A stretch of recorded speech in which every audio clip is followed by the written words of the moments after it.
Terrace గార్డెన్లో అయితే చిన్నగా స్టార్ట్ చేసామన్నమాట. కొత్త పాదులు అవి పెట్టడానికి కావాల్సిన మట్టి అది రెడీ చేయటం, కంటైనర్స్ని సిద్ధం చేసుకోవటం, ఇవన్నీ కూడా ఈరోజు ఒక కాన వరకు పూర్తి చేసామండి. ఇదిగోండి, ఒకవైపు మట్టికి క్లీన్గా ఊడ్చేసి ఆ మట్టి అంతా కూడా తీసాము. చూసారా ఎంత వచ్చిందో.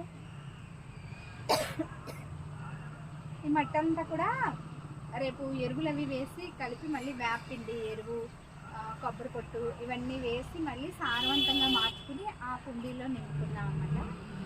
టెర్రస్ గార్డెనింగ్ అంటే కంటికి కనపడే అందమైన పూల తోట, కూరగాయ మొక్కలు పెంచుకునే ప్లేస్ మాత్రమే కాదనమాట. దాని వెనక కంటికి కనపడని హార్డ్ వర్క్ కూడా ఉంటుంది. బట్ చేసేటప్పుడు కొంచెం కష్టంగా అనిపించినా ఆ చేసేసిన తర్వాత ఫైనల్ రిజల్ట్ చూసిన తర్వాత చాలా హ్యాపీగా, సాటిస్ఫాక్షన్గా అనిపిస్తుంది అనమాట. సో చిన్నగా స్టార్ట్ చేసాము. ఇక్కడ నుంచి కంటిన్యూస్గా ఆ పనులన్నీ పూర్తి చేసేంత వరకు కూడా వీడియోస్ అనేవి వస్తూ ఉంటాయి.